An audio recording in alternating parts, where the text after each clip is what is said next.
মিষ্টি খেতে আমরা সবাই খুব ভালোবাসি, আর ডায়াবেটিস হলে এই ইচ্ছেটা আরো বেড়ে যায়।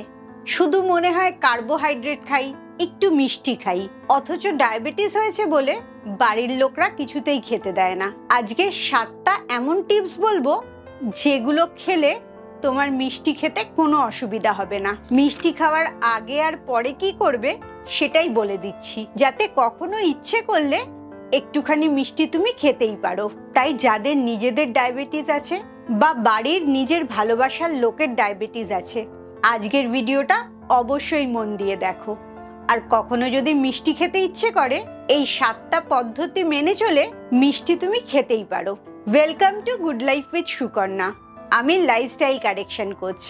আমার প্রোগ্রামে রোজ দেশ বিদেশ থেকে বহু মানুষ যোগদান করছে এবং তাদের ওজন কমিয়ে মানসিক স্বাস্থ্য ভালো করে একটা নতুন জীবন ফিরে পাচ্ছে। তুমিও যদি এই প্রোগ্রাম সম্বন্ধে জানতে চাও, তোমার কেন ওজন বেড়েছে, কি কি অসুখ আছে এবং সেগুলো তুমি ওজন কমিয়ে কিভাবে সুস্থ হতে পারবে, এই সমস্ত জিনিসগুলো আমি আমার 2 ঘন্টার ওয়ার্কশপে শেখাই। এই ওয়ার্কশপে যোগ দেওয়ার জন্য নিচের হোয়াটসঅ্যাপ নাম্বারে LCW এই কথাটা লিখে হোয়াটসঅ্যাপ করো। আমরা ভারতীয়রা শর্করা আছে এরম খাবার খেতে খুব ভালোবাসি। এর জন্য ভুঁড়িটাও যেরম বেশি হয়, সেরম সুগারটাও বেশি হয়।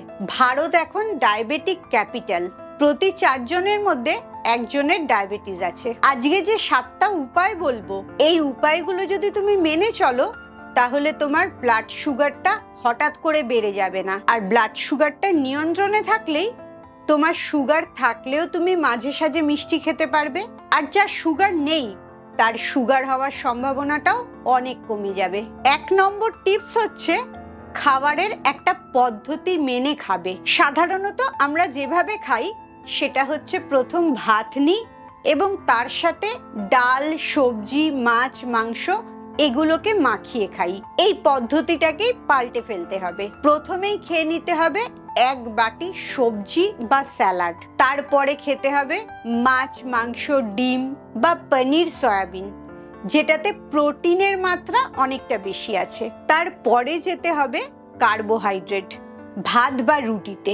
এই পদ্ধতিতে তুমি খেলে তোমার রক্তে যা সুগার সাধারণত বেরোয় তার থেকে 75% কম বেরোবে। তাহলে বুঝতেই পারছো সুগারটাকে তুমি কত বেশি কন্ট্রোলে রাখতে পারবে। তোমার রক্তে সুগার বারবার স্পাইক হচ্ছে, এটাই বা তুমি বুঝবে কি করে? সেটা বোঝার উপায়টা ভীষণ সহজ।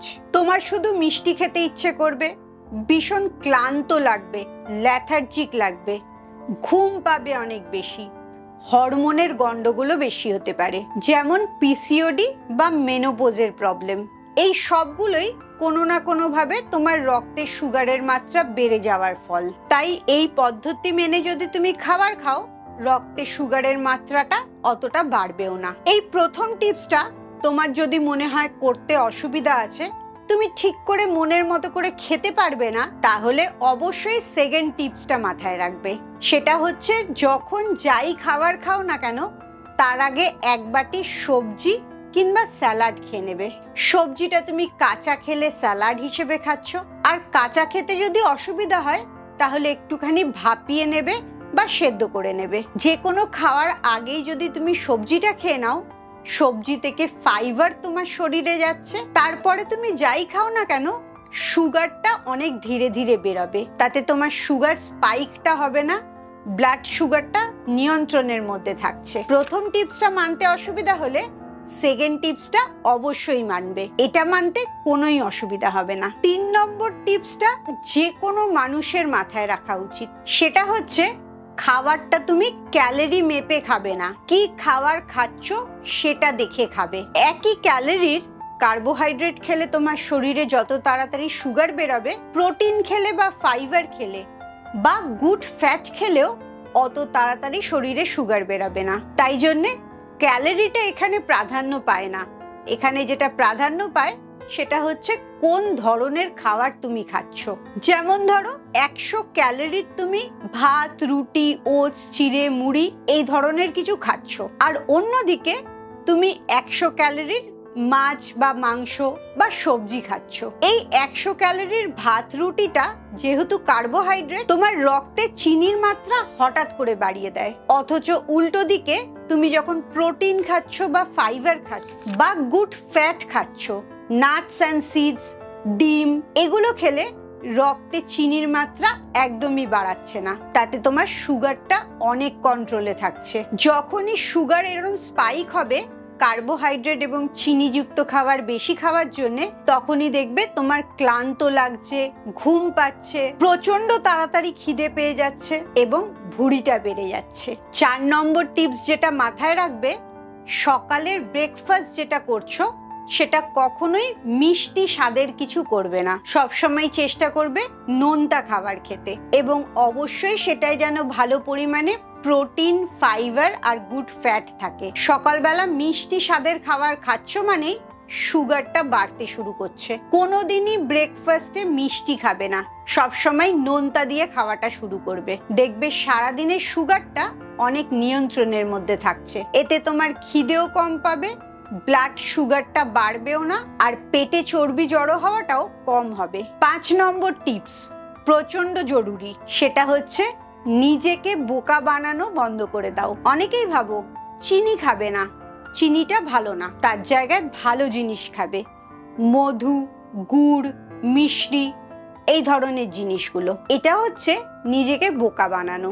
কারণ যে কোনো মিষ্টি খাও না কেন তার ক্যালোরি ভ্যালু একই থাকে আর রক্তের মধ্যে চিনির মাত্রাটা একইভাবে বাড়িয়ে দেয়। পার্থক্য হচ্ছে সাদা চিনিতে নিউট্রিশন ভ্যালু থাকে না আর অন্যগুলোতে কিছু মাত্রায় মিনারেলস থাকে, একটুখানি নিউট্রিশন ভ্যালু থাকে। এতে তোমার সুগার স্পাইক হওয়াটা বন্ধ হয় না। তাই জন্যে যখনই মিষ্টি কিছু খাও না কেন সেটা তোমার রক্তে সুগারের মাত্রা বাড়িয়েই দেবে। তাই জন্যে গুড সুগার বলে কিছু হয় না, যে কোনো চিনি রক্তের মধ্যে চিনির মাত্রা বাড়ায়। তাই আজকে থেকে চিনির পরিবর্তে গুড়, মধু, এই ধরনের জিনিসগুলো খাওয়া একদম বন্ধ করে দেবে। এতক্ষণ তো ভাবছো আমি শুধু খাবে না বলছি, তাহলে খাবে কখন? এই 6 নম্বর টিপসে বলবো কখন মিষ্টি খাবে। সব সময় মিষ্টি খাওয়ার শেষে খাবে, আর খুব মাঝে মিষ্টি খেতে ইচ্ছে হলে তার আগে 1 বাটি সবজি খেয়ে বা নাটস অ্যান্ড সিডস খেয়ে তারপরে মিষ্টি খাবে। সবজি বা নাটস অ্যান্ড সিডস যখন খাচ্ছ শরীরের মধ্যে গুড ফ্যাট, ফাইবার এসে যাচ্ছে, তারপরে যখন মিষ্টিটা খাচ্ছ রক্তের মধ্যে সুগারের মাত্রা কম বাড়ছে। আর কখনোই খালি পেটে মিষ্টি খাবে না, অনেক কিছু খাওয়ার পরেই মিষ্টি খাবে। তাতে মিষ্টি খাওয়ার চাহিদাটাও কম থাকবে আর তোমার শরীর চিনিটাকে টানবে অনেক কম। খালি পেটে মিষ্টি খেলেই রক্তের মধ্যে চিনিটা সাথে সাথে অনেক বেড়ে যায়।